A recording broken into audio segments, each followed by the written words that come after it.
Ladies and gentlemen, we're going to go ahead and get started. I know you all are always on tight schedules with stories and getting ready with current events that are going on throughout the state, so we'll get right into this program.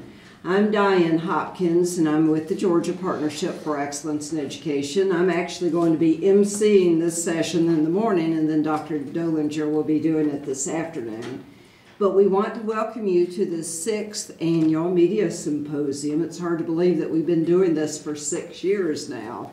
But if you're not familiar with the Georgia Partnership, and I hope all of you are, but we are a nonprofit organization that's been in existence. This is our 20th year. In fact, you'll see the sign over there saying 20th anniversary. So we'll be doing some out of the ordinary type things this year to celebrate the 20th. But if you work with the partnership, you know that we do a lot of synthesizing, condensing of research, best research we can find related to education policy. We focus on best practices across the state, those things that are really going to improve schools in Georgia. And we do a lot of communication type activities as well, helping the general citizen, especially the business community, really understand that important link between education and economic development. So I hope you'll take the time to learn a little bit more about us. We have been holding this media symposium at Georgia Public Broadcasting, I think, every year for the last 6 years. And I'd like to call Bill Overall, who is the Director of Education and New Media, who's going to give you an official GPB welcome. Good morning, everybody. Welcome to Georgia Public Broadcasting. As she said, I'm Bill Overall, Director of Education and New Media at GPB. I don't want to take much of your time. I know you're all very busy. You have a lot to do and get through today, but I did want to say just a few things so that you know a little bit more about us. Since you're not going to have time for the full-on tour of GPB, which you're welcome to take any time, I'm going to give you a quick little virtual tour of the building so that you kind of know what we're up to. This is the main headquarters for Georgia Public Broadcasting. And from this building, we create our own programs or we acquire programs from our network affiliates that we then distribute throughout the state on a network of 9 television stations, 17 radio stations, and our website, gpb.org. Right now upstairs in the area for which I have responsibility, we're helping schools and teachers access 125,000 digital assets in the classroom. These are all standards aligned, and last year they were used more than 5 million times. Also in my colleague, Patrice Weaver, where are you, Patrice? Right in the back of the room. You probably all know her. Patrice has been working on this effort for the last decade, and she is an expert on it. She makes sure not only that we have the assets and that their standards aligned, but teachers actually know how to use them in the classroom effectively. Also going on right now in this building, in our basement area, in our master control area, we're recording and dubbing more than 3,000 hours of children's programs that we air every year. 12 hours a day on our main GPB HD channel, we run nothing but kids programs. And we also have 2 other channels that are primarily educationally focused, GPB Kids and GPB Knowledge. They're great programs. On this main level is our radio head-in. And one of the things that we're doing on radio is we have a specific focus this year to provide news reports about education in Georgia and throughout the South. We're the lead network among Southern public broadcasters on this effort that we call the Southern Education Desk. And I don't know if Maura Waltz from the Southern Education Desk is here today, and she is responsible for that.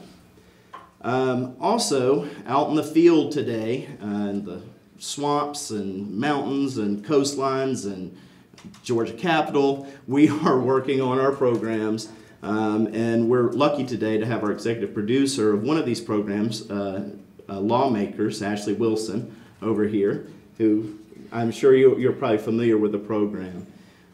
These programs are popular when they air online, but one thing that we also do is take the programs, segment the programs, align them with standards, and put them on the website so they can be used directly in the classroom. I hope you'll see that this is we have a significant effort towards education in the state, and we consider ourselves your partner in digital education in Georgia. There's probably nobody else that reaches more Georgians, more teachers, more kids every day than Georgia Public Broadcasting. And that gives us, we believe, a significant role in furthering education throughout the state. We really are very grateful to have you here. It is our honor and privilege to have you at Georgia Public Broadcasting, and please let us know if there's anything we can help you with. We look forward to learning about what you're doing and seeing what we can do better throughout the day. Thank you very much, and welcome to Georgia Public Broadcasting. Well, let's go ahead and get started, and I will give you a quick overview what to expect today. I think each one of you picked up one of the packets at the registration desk, and you'll see the agenda as the first page on the right. And as you can see, we have got a lot of high-powered speakers coming today, so we should learn the latest on education policy and what to expect with the legislative session coming up. You'll also find the biographical sketches on each one of our speakers. We're not going to go into lengthy introductions of each one. You've got the information here on their background, so I hope you'll take the time to read that. There are also copies of the presentation, PowerPoint presentation on the top 10 issues to watch.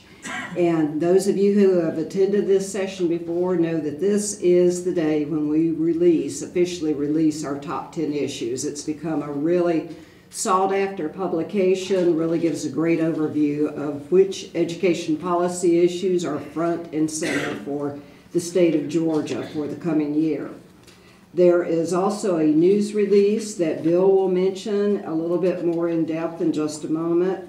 An evaluation form. We really do listen to you about how to make this session better, so hope you'll take the time to complete that as we go throughout the day, and then you can just leave it on the desk after that.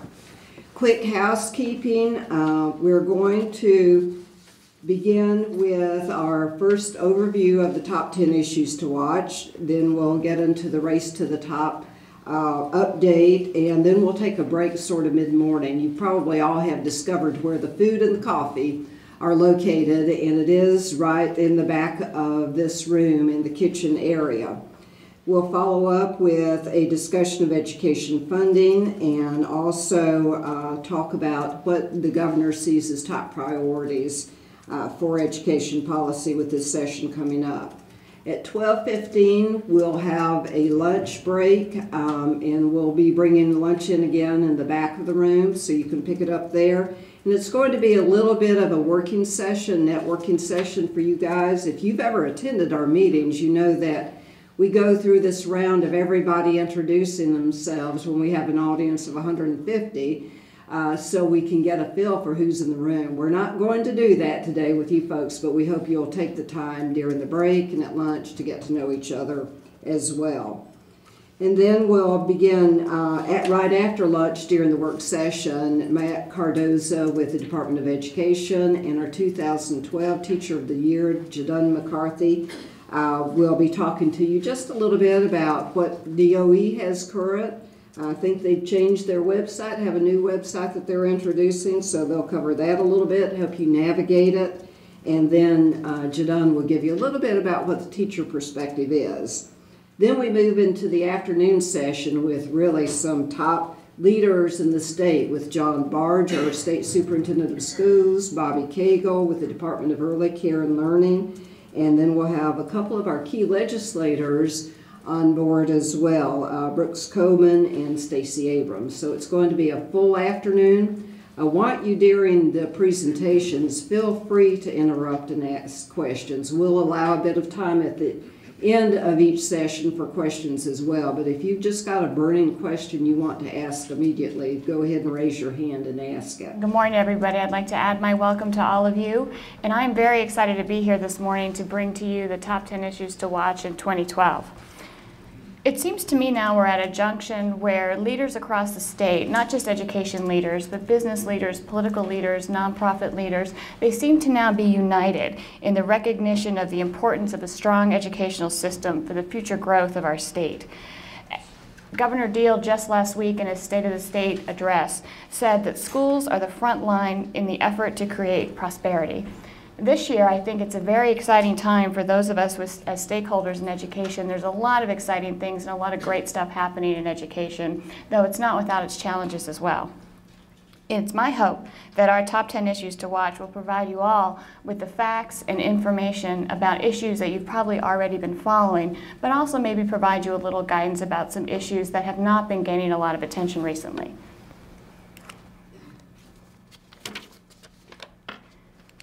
As many of you know, our top 10 issues, it's an annual list that was launched in 2005, and this year, 2012, marks our 8th edition. Our list is comprised of critical issues that provide a research-based, nonpartisan analysis of topics that undoubtedly are impacting our schools and our students across the state throughout the year. We draw on current research from both state and national level. We also look at issues that are being debated in our General Assembly, but also issues and policies that are being implemented across the state. We also like to use this opportunity to draw attention to issues that are having a great impact on our public education system, but aren't getting any or real adequate attention from policymakers. In the final publication that you have, there are 10 issues, but they're not listed in any particular order of importance. I like to think actually that all 10 are of equal importance. There we go. I want to quickly go over and just sort of list the 10 that are in your packet, and they very, very loosely fall into 3 categories, and some of it is a little bit of a stretch, but for organizational purposes. The first category are policies I like to call on the decision side. These are policies that are currently under debate in the General Assembly or maybe require some more attention from our lawmakers. Challenges to our rural schools, which is an area that I'll talk about in greater detail in a moment. The new normal, Georgia's education budget. I think that one kind of speaks for itself. Georgia's pre-K program, quality and quantity. Under our new normal of education budget and flat lottery, how are we as a state going to promote and maintain high quality and also provide access to all of our 4-year-olds? Choice, where do we go from here? There's a lot of discussion about authorization of charter schools, tax credit scholarship programs, online learning. There are a lot of options for choice for parents these days. A second area are policies on the implementation side. These are policies and programs that are currently being implemented across the state. How good are our schools? Georgia's new performance standards. As part of our waiver application for No Child Left Behind, Georgia is implementing a college and career-ready performance index. And it's an index that measures the extent to which schools and districts are making progress on a specific list of accountability measures that are tied to college and career-ready standards. Assessing teachers from highly qualified to highly effective. This year, Georgia is also rolling out a new teacher evaluation system. Implementation of the Common Core. Georgia is one of 46 states that has adopted the National Common Core standards for English Language Arts and Math, and that will be rolled out starting this fall of 2012. And finally, economic development pipeline, the role of education. What is the state doing to prepare our state's workforce for both jobs now and jobs in the future? The third area is leadership. We want to take a look at the effect of leadership and ethics in our public schools. And the 10th and final issue is where's the glue? Tying it all together. There are a lot of wonderful educational things going on in the state, a lot of programs, a lot of opportunities, but where's the glue? How do these things relate to each other, and what is our education agenda moving forward? Our speakers today are going to touch on many, if not most, of these issues listed in the 10. So this morning, I just want to draw your attention to maybe talk more briefly, more in depth, about 2 of the issues, challenges to rural schools, and issue number 8, the role of education in the economic pipeline. But before I do that, I want to take a step back for a moment and look at where Georgia is in terms of producing excellent results for our kids. Last year, the partnership began tracking 10 critical indicators for success, which covered the areas of child well-being, educational attainment, and workforce readiness. You'll see these indicators in your booklet on pages 2 and 3. I'm going to very, very briefly go over each of these and sort of get a sense of where Georgia is. The first is low birth weight babies. As you can see, over the past couple of years, Georgia's percent of low birth weight babies has remained relatively flat. Unfortunately, we've also remained above the national average for the percent of children born underweight. Early education enrollment of children ages 3 to 5. Thanks to a very robust pre-K program, we have a higher percentage of our 4-year-olds and our young children enrolled in early learning than the national average, and we're on a slow but steady increase in the percent of children enrolled. This is perhaps the most troubling of our indicators. Children living in poverty, we are steadily increasing on the percent of children living in poverty up to approximately 25% in 2010. And we're also consistently above the national average of children living in poverty. 4th grade reading performance. This is based on the NAEP, which is the National Assessment of Education Progress, which is considered by most to be sort of the national benchmark of how our students are doing. In Georgia, over the years, we've remained relatively flat. We saw a slight dip in 2009, but we recovered in 2011. And as of 2011, we are matching the national average of 4th grade reading. 8th grade math performance on the NAEP. We're closing the gap with our national students. We're making steady but sure progress, though we're still slightly behind. Students earning advanced placement credit in high school. This is one where we are making progress, and we have started out above the national average, and we continue to out a higher percentage of our students are earning AP credits. Our high school graduation rate, I think we all know there's multiple ways of computing the graduation rate, but no matter how you compute it, over the past 5 years or so, we have been making steady progress in increasing our high school graduation rate, though we're still behind national averages in graduation. However, in graduation rate from 2-year colleges within 3 years, we've remained pretty flat, and we're still behind the rest of the nation in that. Graduation rate from 4-year colleges within a 6-year period, we were exactly with the national averages, but we've started to take a small uptake in that, so that's very good news. Adults 25 and older with a bachelor's degree. Again, relatively flat. We're not going backwards, but we're not making a lot of progress, and we still are behind the national averages in percent of adults 25 and older with a bachelor's degree. So what does this mean for us overall? I hope you all can break my clever code, that you can see that 5 of our 10 indicators for success, that we are making progress and moving in the right direction. 4 of them we're holding steady: low birth weight babies, 4th grade reading, etc. The 10th one, children in poverty, we continue to have some trouble and struggle. These data represent outcomes for children in our educational system. To drive change in these outcomes requires focused, collaborative work on each of the top 10 issues that are discussed in our publication. Time allowing, I'm only going to go into detail about 2 of the issues that are in our publication, though I'm happy to take questions about any of them, and most of them will be covered in great detail by our subsequent speakers this afternoon. But the first one I want to look at are challenges to rural schools. For rural communities, and frankly for all communities, there's a clear connection between quality education and a vibrant, sustainable economy. While individual rural communities themselves have small populations, the overall rural population is actually quite large, and it's growing. If you look at between 2004 and 2009, you see an 11% increase in rural school enrollment, and you have a 24% increase in the percent of students living in rural counties. So not only is the absolute number of rural students growing, they're also becoming more diverse. You saw a 31% increase in students of color living in rural communities between 2004 and 2009. Nationally, nearly a quarter of all students are enrolled in rural schools. With this large number of students enrolled in rural schools, it's worth taking a look at the challenges that rural schools face.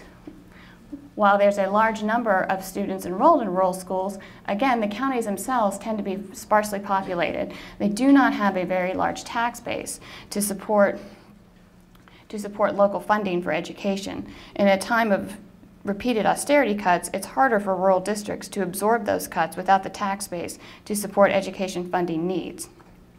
Also, there are recruitment challenges. Recruitment and retention of teachers in rural communities is very difficult, especially for the hard to staff subjects like physics and calculus, and thereby limiting educational opportunities for students living in these districts. Also, economic development needs. Historically, the economic industry in rural communities focused on things like manufacturing and agriculture, and those fields didn't always require a high school education. Increasing technology and changing workforce makes that no longer true. And so small communities, to attract and maintain businesses, must have a quality education system to be able to promote post-high school education. So with these challenges of rural districts, what you see is growing inequality within the rural districts.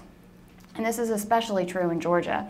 If you look at the top graph, which is figure 4.1 in your book, that nationally about 40% of students live in poverty, rural students live in poverty. However, in Georgia, that number is 47% of all rural students are living in poverty. That kind of inequality has also led to inequality in educational attainment as well. If you look at table 4.1, which is the 4th grade, again, the NAEP reading scores, if you look at rural students versus their suburban counterparts, in Georgia, only 33% of rural students scored proficient on the 4th grade reading compared to 39% of their suburban counterparts.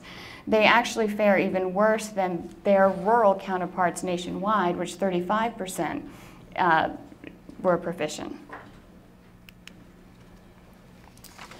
So what are we doing in Georgia about the issues in rural? And we actually are doing quite a bit. One reason for the achievement gap is lack of effective teachers in the classroom. Earlier we talked about the trouble retaining and recruiting teachers to rural districts. Under Georgia's Race to the Top application, they proposed working on a program of equitable distribution of effective teachers throughout the state. And so again, increasing effective teachers by offering signing bonuses for teachers who move to rural high-need districts.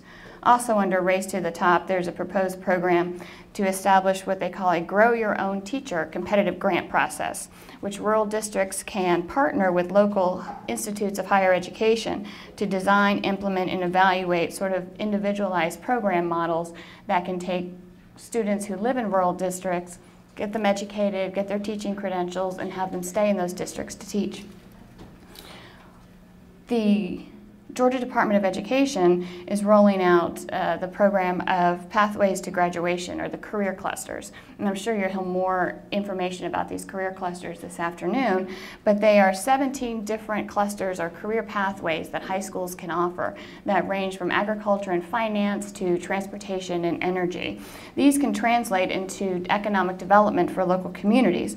Local communities can select which clusters they want to offer to match their local economic development needs. So you really get a twofer on this one, where students can take classes while they're still in high school of areas of interest and graduate high school with already some career training on a pathway to a career, and local communities are able to essentially grow their own workforce. And also the importance of rural Georgia, you cannot underestimate the importance of district partnership and instructional technology. Districts can partner with each other to bring virtual schools, online learning, online classroom development, to bring classes and educational opportunities that otherwise would not be available to rural students. Also, in terms of recruiting and retaining teachers, online collaboration is almost essential. If you have just one physics teacher in a county, they don't have a colleague to another physics teacher to share ideas with, to do professional development, to do networking, but through online collaborations, they can collaborate with other physics teachers across the state and get their professional development from Georgia Tech, though they can be living somewhere down South Georgia. And so instructional technology is really a must for rural students. The second issue that I want to look at a little more in depth is the economic development pipeline. Nationwide, the unemployment rate for those with a bachelor's degree is half that of those with only a high school diploma. This same situation holds true in Georgia. There is a real gap between our economic and employment needs as a state and our ability to meet those needs in the coming years. As you can see from some of the data on the screen, there was a study produced by the governor's office that by 2020, 60% of jobs in Georgia will require some form of of higher education. Currently, only 42% of Georgias meet that. So we have a clear gap. And while our graduation rate has steadily increased over the past 5 years, it's estimated that approximately 123,000 students have dropped out of school. Now, this is a slide that was provided by the Technical College System of Georgia that they look to track students in completion. And it's one I think most of us are familiar with, where you start with 100 ninth graders in Georgia. Of those 100, approximately 56 of them will graduate. Of those 56, a total of about 37 will enter some form of higher education, 24 to a 4-year college and 13 to a 2-year college. And then you can see it trails off from there. Of the 24 that start at a 4-year college, only 6 are estimated to graduate. And of the 13 that start at a 2-year college, only 3 are estimated to graduate. We have a 91% loss rate from 9th grade through graduation of some sort of degree. And again, getting back to an earlier issue of education challenges in rural communities, this graph depicts the percent of adults over 18 without a high school diploma. And you can see that there are areas in the state where over a third of their adult population does not have a high school diploma or a GED. This is of highest concern for economic development, job creation, and of course earlier we talked about the large percentage of children that are living in poverty. So what are we doing? Well, it turns out we're actually doing a lot. Governor Deal has announced his Complete College Georgia initiative, which I'm pretty sure sometime this afternoon someone is going to talk to you about the details of the Complete College Georgia initiative, but it really is a new emphasis on college readiness. The state is strengthening their K-12 standards and assessments and really looking at improved pathways toward degree completion. It's also pushing greater collaboration among early education, but especially among the K-12 and higher at the University System of Georgia and the Technical College System of Georgia to increase pathways to graduations, not only the 17 career clusters that are being offered, but also to expand and deliver college-level courses to students while still in high school. And the College and Career Ready Performance Index, which I briefly touched on earlier, it's its own issue in the 10, but it will hold K-12 schools accountable with measures required in order for students to enroll in a 2- or 4-year college and be successful without any remediation, or students be able to immediately enter the workforce or our military. And so we're really looking at not just increasing our high school graduation rate and our enrollment in college, but really increasing the readiness of those students where they'll be successful in college or career. Teresa McCartney, who is the Deputy Superintendent for the implementation of the Race to the Top grant that the state of Georgia received. As you all know, back in 2010, that Georgia did receive $400 million, or will, over a 4-year period of time for the implementation of Race to the Top. So we've had some time to get some traction, and Teresa is going to join us now and give us an idea of where we are in that implementation. First thing I wanted to talk to you about, because I'm sure all of you have read the USDOE progress report that was released towards the beginning of January. Overall, it was very positive. There were 3 areas that they addressed in the report that they felt were challenges to the state. The 3 areas were around communications, staffing, and timelines. I'm going to walk through each one of the areas just to give you a little more information of why it was a challenge to the state of Georgia in implementing Race to the Top in the first year. Communications, as you can imagine, this is an enormous grant. There are hundreds of activities of things that we said that we would do through the 4-year period, and trying to get information to all different stakeholders, levels in the state is a challenge for us. We are continuing to look at ways to improve our communications. Looking at ways to better get information down to the classroom, to that teacher, also to the principal, but then also making sure that we're providing the right information to our central office superintendent support teams. I'll tell you, we were excited that we were up in DC last week at a USDOE meeting, and we brought up a state team with us. And it actually, the composition of our state team included superintendents, it included a State Board of Education board member, but it also included a representative from Page and GAE. And I think that was, and then the governor's office and other people, but I think to have Page and GAE with us at a meeting in DC to really hash out communications and to get them to tell us what maybe we're not on target on, or to help us develop that communication plan of how we communicate to different stakeholders in Georgia was very powerful. And I think the other great thing about this meeting in DC that we had is we also not only had the public side with us, we also had the private nonprofit foundations. So it was a great opportunity to have Steve Dolinger, Ann Kramer, Kimmy from the GE Foundation, also to sit in the room and to hear how we're implementing Race to the Top, especially around that teacher and leader evaluation system, and so that they, from the private side, have a better sense of how they can help us for us to be successful. So I think that was a positive, and we're looking forward to continuing that state team approach and making sure that we're bringing the right stakeholders together. So that kind of talks about the communication piece. Staffing, as you can imagine, with the transition of a governor and state superintendent, that it was a little difficult to be able to fill all of the positions that we needed to be able to implement the grant. Standing here today, I think we have been successful in filling all of the key positions within Race to the Top. Of course, anytime you have a 4-year grant, you're going to have turnover, but anytime we have turnover in any of our positions, we're aggressively looking for replacements to make sure that we don't miss a beat and hit all of our milestones. So I do believe the staffing issue that was mentioned in the first progress report has been addressed. The last item that they mentioned was timelines. And again, you can imagine when the Race to the Top application was put together, it was conceived back in the 2009 timeframe, and Georgia was awarded the grant August of 2010. And so once we were awarded the grant, of course, there were some timelines in the application that had already passed. So we as a state had to look at what we committed to and revise some of those timelines. Obviously, even with revising those timelines, we never moved away from what we agreed to do in the application. But that's one thing that USDOE did mention in the progress report, is that Georgia, like all states, had to go back, and it's one thing to write an application, it's very different to actually implement. Next thing I want to talk about, and any questions on the progress report before I move ahead? Okay. The rest of the time I'm actually going to talk about very specific projects that we're doing in Race to the Top. I don't want to talk about one specific project. I'm going to talk about numerous projects. Because I think the one thing that we have difficulty in, from my perspective of implementing Race to the Top, there's a perception that Race to the Top is only about teacher and leader evaluation systems. Race to the Top is about numerous activities, education reform. First one I want to talk to you about is us rolling out the training for Common Core Georgia Performance Standards.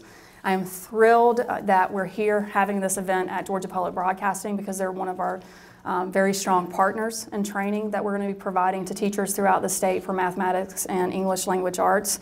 We have the first kind of kickoff webinar to provide that detailed training next week. I believe it's on January the 25th, and it's going to start with the kindergarten. The great thing about all of the training and working with Georgia Public Broadcasting is everything will be archived, because again, we even know that even in the school system you have turnover, and so we need to make sure that the resources, the money that we're spending, that we can utilize technology, tape everything, and be able to provide this very rich resources online for teachers to go back and review. Because even someone sitting in a training next week, they're going to probably need to go back and look at that training in 4 to 5 months before they actually start their kindergarten class next year. Again, just thrilled to be partnering with Georgia Public Broadcasting, thrilled to be working with Bill Overhaul, the person who is spearheading part of the education work, and Steve over the production piece of it, and just can't say enough good things about that partnership. Probably what everybody wants to hear about, and I'll go ahead and talk about that, is the teacher and leader evaluation system. We are making great strides in that work, but it's still very, very difficult. I'm not going to stand up here and tell you we have every single answer for how to roll out that evaluation system. We did start piloting within the 26 school systems in January, and we're running a pilot of the evaluation system for both teachers and leaders from January to May. We are emphasizing it is a pilot. It gives us an opportunity to learn what works, what does not work, and what you see piloting this year will be tweaked. We know that there's things in there on how we set up the processes, how you're administering surveys, the business rules around the student growth model.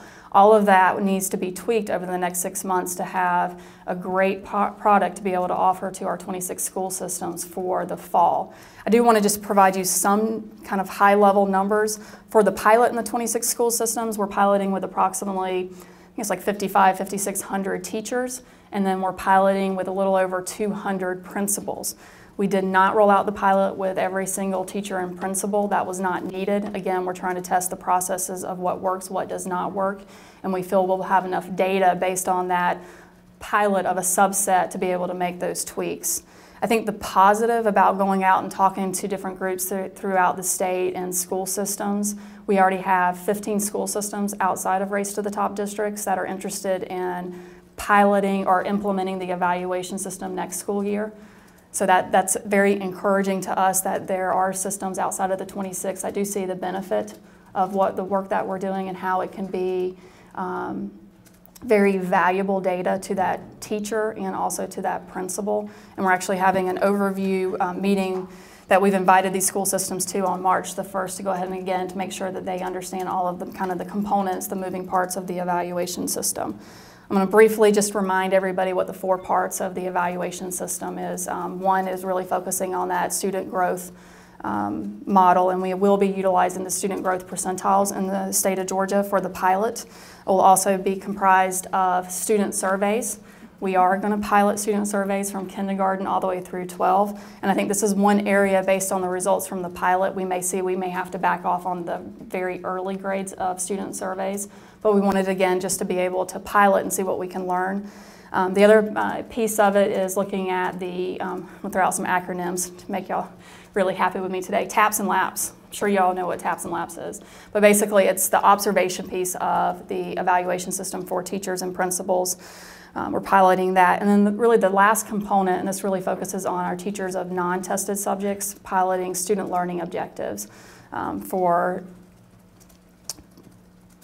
the courses in the state that are not that do not have summative assessments. In the pilot, we are only doing 10 student learning objectives per district, again, because it's more important for us to test the process and making sure that we have quality versus trying to do student learning objectives with all teachers in the pilot.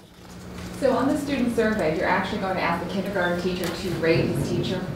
We are asking kindergarten students to, yes, to rate. This came up in my community but you're not implementing, right now, no parent surveys, is that correct? Correct. For what reason?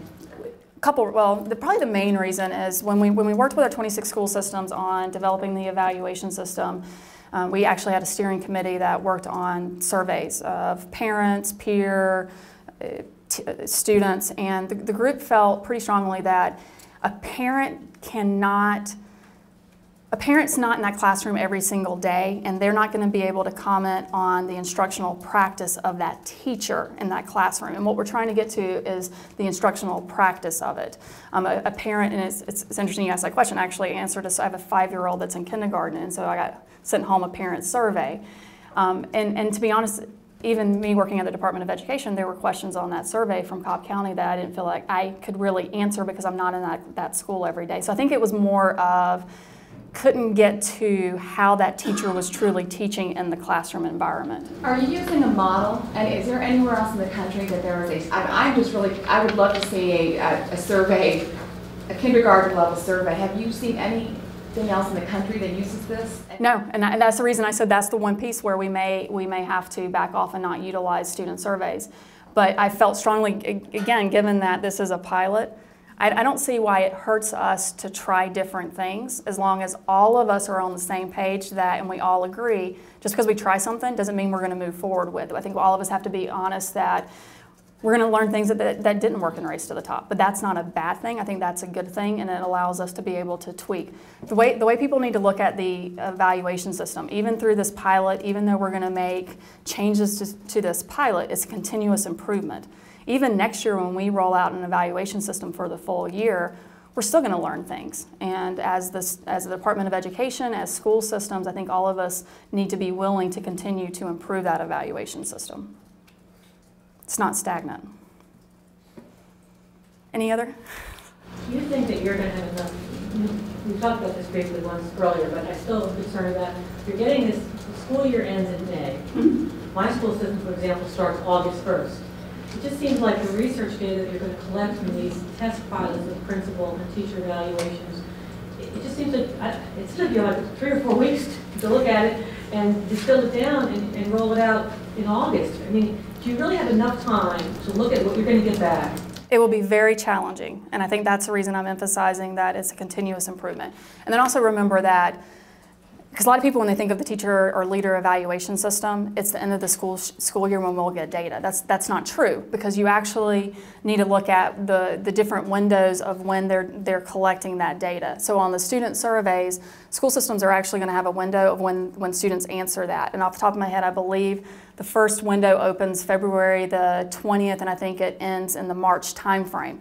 So we'll already be collecting that data to start analyzing it before the end of the school year. And so this data really is coming in at different components, but I'm not going to stand up here and tell you it's not going to be challenging to be able to still take all of that data. Because I guess the other probably difficult piece around this is there's distinct components of the teacher and leader evaluation system, and we still have to look at how you take those components, looking at the weights, and how you merge that into one effectiveness measure, both for the teacher and leader.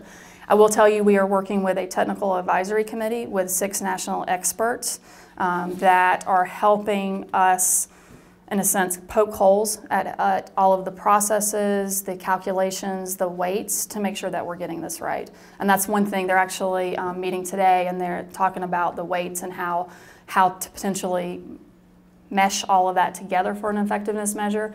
But again, we won't be able to make those determinations until probably midsummer, because we do need all of the data. So teachers are going to get this be measured effective, or whatever category that you call it, that you're doing. And of course, we're not tying it to pay right now, correct? And it's not even being tied to their human capital or human development management decisions that all 26 school systems are having to run at their current parallel evaluation system. And that's what's being used to judge if that teacher should continue with employment within that school system. Will the teachers see the results of these piloted evaluations? Yes, absolutely. Will they be able to then, I guess, in this short window, look at it and say, I think this is nonsense, or I mean, will they be able to, you get their responses to the Absolutely. In addition to piloting the teacher and leader evaluation system, we've also developed an evaluation plan of the teacher and leader evaluation system. And some of the components of that evaluation plan, we will have focus groups throughout the state with teachers, principals, central office staff. We'll have surveys. So again, even though we're collecting data on the evaluation piece, we're also collecting a lot of feedback data on how, the perception, what they thought about it. Did they think, based on those results, were the surveys helpful? And then from that, we'll also have to make some adjustments. And will those adjustments be in place for what you're going to roll out in August? Or I'm trying to get a sense of the second year being really an extension of the pilot, whereas the second year, in 2012, when teachers are going to come back in Georgia, these 26 districts, to a brand new evaluation system that essentially was tested in 4 months. It just seems like it's hard for me to understand that. I think that what you'll see us implementing in the 2012-2013 school year will not be the final product. And again, I don't think that's a bad thing, because again, we're only piloting of that evaluation system for, like you said, 4 to 5 months. Well, now we really need to test it on that full year evaluation system, and we may see something very different on that full year implementation versus that 4 months. And then you would see us again tweak that evaluation system that following year. In addition to that evaluation plan that we are implementing, we'll also do validity and reliability studies. We'll do some of that on the pilot of the 4 months, but we'll have to redo that at the end of the pilot for 2012-2013. Because we do understand this is high stakes.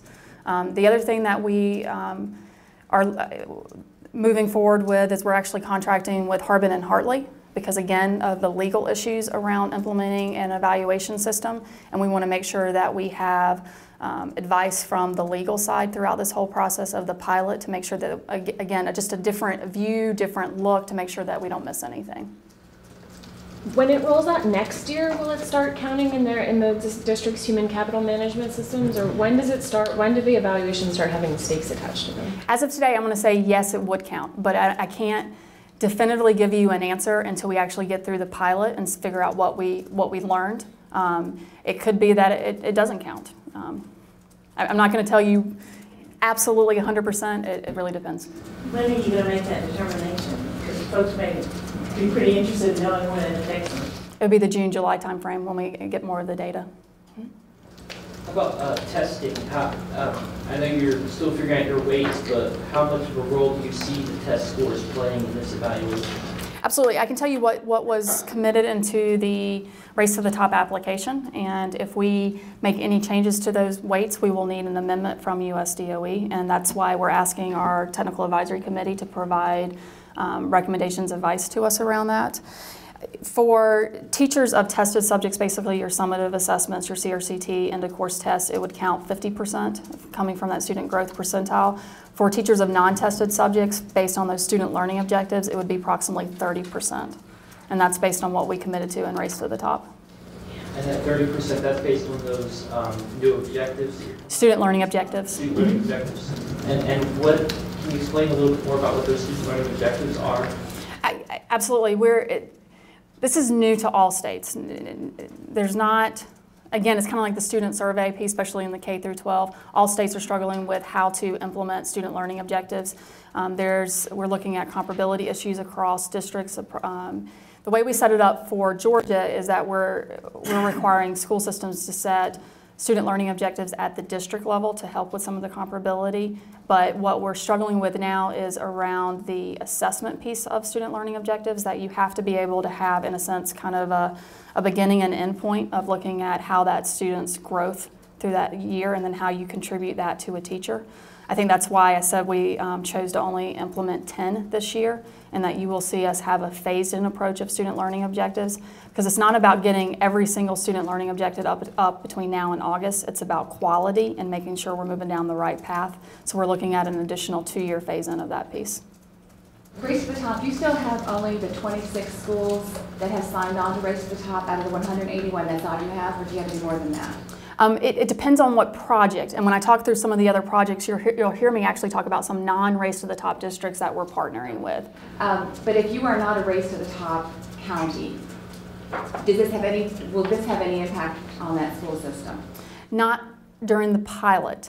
It will, because one thing we committed to within Race to the Top is that we would have a single statewide evaluation system that all 180 school systems will utilize, and it is the goal to have everyone up running by 2014-2015. But if there is no funding attached, will these benefits or these financial incentives come out of the Race to the Top grant, or will you have to partner with the legislature to try to penalize these counties that say we're not going to do it and we're not buying into Race to the Top? How are you going to penalize those counties that haven't accepted Race to the Top funds? I guess I don't really look at it as penalizing. I'm looking at it from the implementation side. We're going to develop an evaluation system that they see is a benefit, and that's what's going to, again, we already have 15 school systems in the state that came to us and asked to be one of the first ones to implement outside the 26. But that still leaves you 160 that didn't. Absolutely, but we as a state, we don't have the capacity to bring up 160 or 140. And I think what you'll see is us continuing to work with our legislator, that we're not going to do this by yourself. We have to have the commitment of the legislature. We have to have the commitment of the governor. But also our State Board of Education has to have buy-in of what we're doing, and we have to see that this evaluation system works. So you will need the legislature to partner with you in order to fully implement the evaluation piece. We would make sure that our legislature is working with us to implement the evaluation system statewide. Would that include new laws?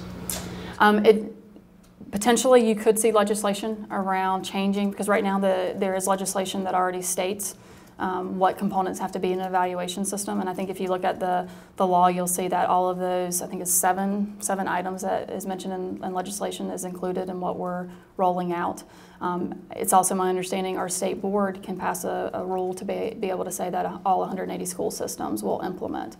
And then you also have to look at the waiver request that's been submitted, because that's also one of the components that says all school systems will have to be utilizing an approved evaluation system by the 14-15 school year. So there's a lot of moving parts on that piece.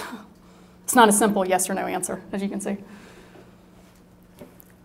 You're going to have this new system coming out, and allegedly it's to evaluate teachers and improve teacher quality. Well, you will have legislators who will be eager, in fact, there's sort of a bill making its way through now, to tie effectiveness measures with pay. What is your stand on how quickly, if at all, Georgia should move to take this new evaluation system that's going to give teachers grades for all practical purposes that will tie dramatically to student performance? How should that influence teacher pay in Georgia? You know, I think it's too early. I would encourage all of our partners not to move on very specific legislation that's in law, because I think that ties our hands. The only way we're going to get buy-in support is if we truly have all of the stakeholders at the table. And to do that, it makes it hard to have a law that dictates that we have to do X, Y, and Z, and it's going to tie to merit pay. I think it's too early. I think the earliest that we would want to potentially see any legislation would be the following legislative session. I think 2013? 2013 would be the earliest. So 2013 is the earliest that you think we should have any discussion about merit/performance pay tied into evaluation system? Absolutely, because if we can't develop that evaluation system, you're not going to have merit pay. So we have to build a very strong foundation first. Any other questions? Okay, I'm going to move away from the teacher and leader evaluation system, if that's okay with you. But I think that's a good thing, because you're actually going to hear a lot of other initiatives that we're working on in the state of Georgia that maybe you're not as familiar with, it, or it's not getting as much press as the teacher and leader evaluation system. One initiative that I'm really excited about is induction guidelines that have been developed for teachers and principals in the state. That's one of the commitments around Race to the Top, that our 26 school systems have to implement an induction program for teachers and principals. We are excited. We had a great task force working on this over the summer. I would think it was a group of about 50 stakeholders from K-12, higher ed, business, variety of people working on this. The State Department released draft guidelines on the induction in the September timeframe, and we left it open for public comment until the December 31st timeframe. Also, we have an induction specialist that has gone out and visited with all 26 Race to the Top districts, because what we found is a district may have an induction program, but it may not be as robust, helpful as they thought it was, given the guidelines, the draft guidelines that we have. So our induction specialist, Karen Weiler, has sat down and met individually with all 26 school systems. I can tell you to date, based on the data and looking at those induction guidelines, 24 of the 26 school systems currently have an induction program for teachers. 5 have an induction program for principals. So Karen and Martha Ann and their staff are going to continue to work with school systems on tweaking their current induction programs or developing new induction programs that they'll roll out starting the fall timeframe. The other exciting thing about the induction work is we truly saw collaboration between K-12 and higher ed, which I think is powerful. That they've been having these regional meetings throughout the state, and to be able to have faculty members sitting down with K-12 staff and looking at, okay, yes, we have teachers in the K-12 school systems, but what can we do at the higher ed on that pre-service, the College of Ed side, to maybe tweak here to make sure that when you get our teachers, they're prepared to be able to walk in that classroom. The other thing that these regional meetings have kind of spurred is that the higher ed groups are saying, we want more of this. And so Karen and the DOE staff and also our partners at PSC are going to look at having kind of yearly meetings, or maybe twice a year, one in maybe South Georgia, one in North Georgia, to continue these conversations to make sure that our K-12 school systems and our higher ed are continuing to work together. Because the one thing I've heard going around the state, it's great that we're doing everything, making maybe some changes in the K-12 side, but if we don't change our higher ed and the type of teachers they're producing within, we really haven't moved the bar in Georgia. It is our goal to have our final induction task force in February, and the goal then, based on the final feedback, would be to ask our State Board of Education to approve those guidelines as policy in the late spring, early summer timeframe. The next thing I'm really excited about is, and it was actually as part of the top 10, and I think there was a graphic that was included in the write-up around the career ladder piece. We have kicked off the work, a task force on career ladder. They had their first meeting in November. We have a second meeting in actually next week down in Macon. Again, a very robust group of different stakeholders that are helping us to determine what a career ladder should look like in Georgia. I want to caution everyone, because the graphic that was used in the top 10 was what was put in our application. The charge that I'm giving to this task force is don't be constrained to what was on paper in an appendix of the Race to the Top application. We need to figure out, again, because that was over a year and a half, 2 years ago when that was written, what are the right roles, responsibilities, eligibility requirements, the rewards, compensation, recognition piece of it, the oversight monitoring piece. What should it really look like? Our target is to have guidelines completed on that by May 1st. We will open that up also for public comment for 30 to 45 days with the goal to finalize the career ladder guidelines by June 30th. So again, and all of this work we're posting on the Race to the Top website, or feel free to reach out to John Rogers, our communications person, and if you ever want to look at any of the documents that are being produced through these task force, we'll be happy to provide them. Another task force that will be kicking off in the March timeframe, and I think this gets to, you'll see that we really are looking at accountability at all levels, is the Teacher Prep Program Effectiveness Measure and the Leader Prep Program Effectiveness Measure. That not only do we have effectiveness measures for teachers, school leaders, and districts, but we're also going to have effectiveness measures for our colleges of education. And when I say colleges of education, that's public, that's private, and that also includes our alternative prep programs. Task force for this group is going to kick off in March with the goal to end the task force in the July timeframe, and again to open it up for public comment.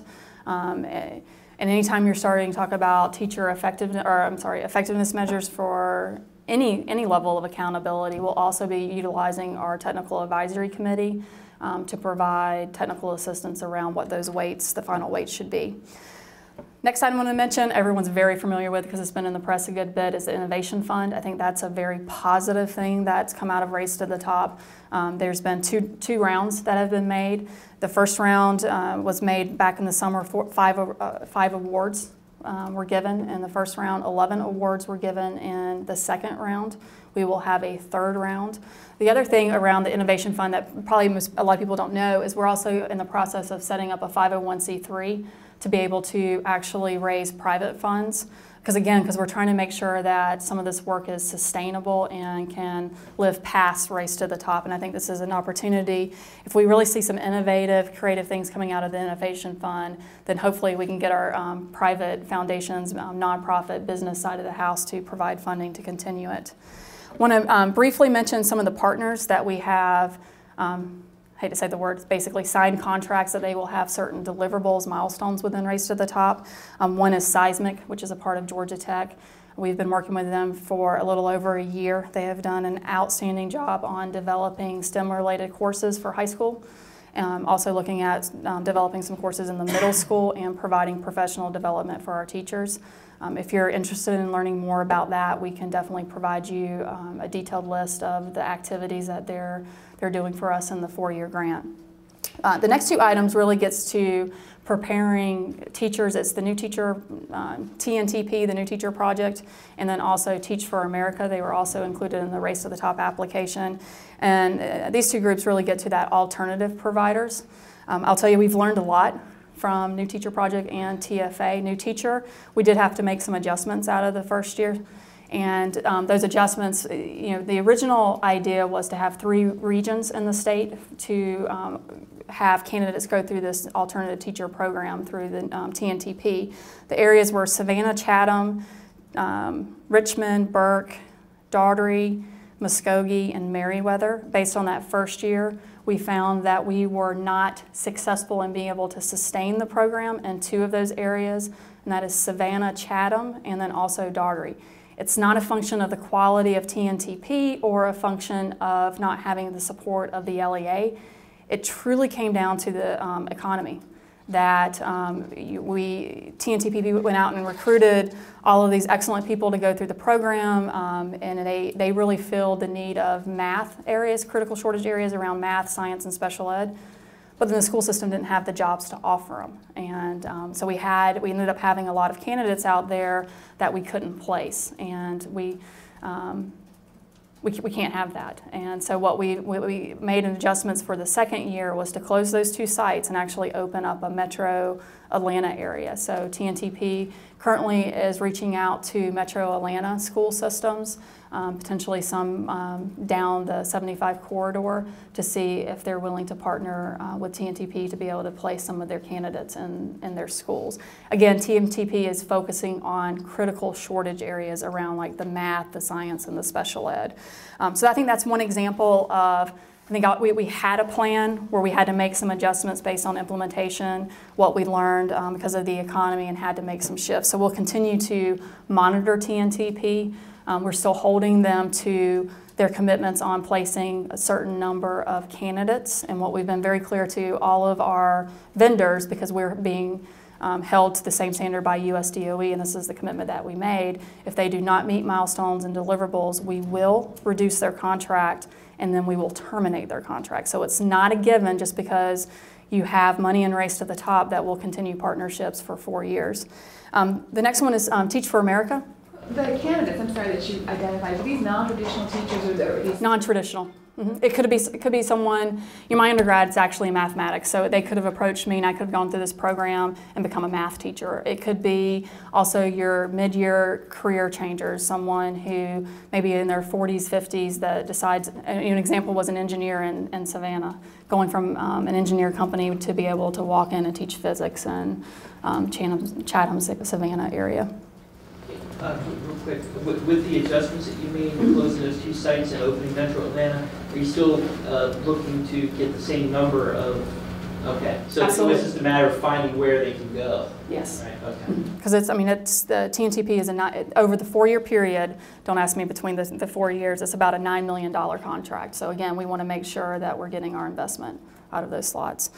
Teach for America is working with 4 school systems through Race to the Top: Gwinnett, APS, DeKalb, and Clayton. We were just shy under the targets for placements in those 4 school systems.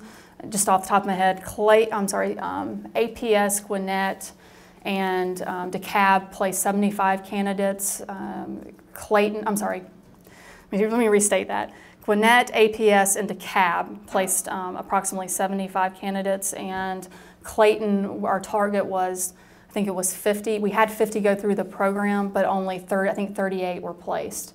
Another requirement for both TFA and New Teacher is that they go through the unit approval process with the Professional Standards Commission, so they basically would become an alternative provider. TNTP has met this requirement. Teach for America has to meet this requirement by September 2012. We are in continued conversations with TFA. We do think they will meet that September 2012, but we have put them on notice that if they do not meet that guideline or that deadline, that we will reduce their contract. And then we will provide another deadline. If they do not meet it, we will terminate our contract with TFA. Again, we continue to work with all of our vendors, making sure that we're providing the right support at the Department of Education. But again, because USDOE is holding us accountable, we will hold everyone accountable, vendors, LEAs, et cetera. The next partner that we have is Communities in Schools. Everyone knows Communities in Schools. It's a great program. We are opening 3 new performance learning centers in the state through Communities in Schools. One is in Richmond County, one's in Floyd, and one is in Carrollton City. Richmond and Floyd opened this school year. Carrollton City will open next year. I actually went and visited the one in Richmond County, and we're just seeing a lot of positive things coming out of these PLCs through Communities in Schools. So we're very happy with the progress that we're seeing there. Another initiative that a lot of people don't know about is UTeach. UTeach basically sets up an alternative education program outside of your College of Education that focuses on STEM. So it's getting your people who are majoring in math, science, engineering to take courses to become a teacher. There are 3 schools that are opening up UTeach sites in Georgia. It's Southern Poly, Columbus State, and West Georgia. Actually visited the Southern Poly site maybe a week, 2 weeks ago. They started accepting students in their program in the spring, this current spring semester. It was good to go out and actually talk to the professors who are teaching the courses, and they have 22 kids already enrolled in their UTeach program, which I think is wonderful that we were able to get an RFA out, They submitted an application to get it from that up and running where they're accepting students in the spring, I think is phenomenal. And I think we have a jewel sitting up in Southern Poly up in Marietta. Another partner that we're working with is the Department of Early Care and Learning. We're seeing some amazing things out of DECAL. I think Bobby Cagle may be on the agenda to speak today, but they're also one of our Race to the Top partners. And they're piloting basically 4 different types of professional development around their pre-K students. And Kathy Wood, who works with me on Race to the Top, met with them today. And it's exciting to see that you have a state agency that's shifting funds around, and we're working with them on, instead of hiring an admin, and granted it's only $50,000, but they want to redirect that money because they had more teachers sign up for this professional development than they had money for. And then also they found money within their pre-K lottery dollars to be able to provide this training. And one of the pre-K teachers, when she found out that she was in the My Teaching Partner staff development, the comment that she made, and I think this is why this is great work. As a teacher, she said she felt like she hit the lottery, that she was given an opportunity to be able to get this very one-on-one consulting professional development. The great thing about the work in DECAL is we do have an external evaluation of the different professional development models. So this is one of the projects that we'll be able to look at and say, okay, out of these different models, what worked? We'll probably find that all of them work, but is there a benefit to use one type of model over another? So again, we're just thrilled to have our partners at DECAL. I can sit up here and talk for hours and hours, and I think there are hundreds of things that we're doing in Race to the Top, and anytime you can get out and look at some of these innovative programs, things that are going on, I would strongly encourage you. And again, I'm not going to sit up here and tell you everything's going to be perfect. It's not. But again, I think that gives us an opportunity to figure out what works and what does not work.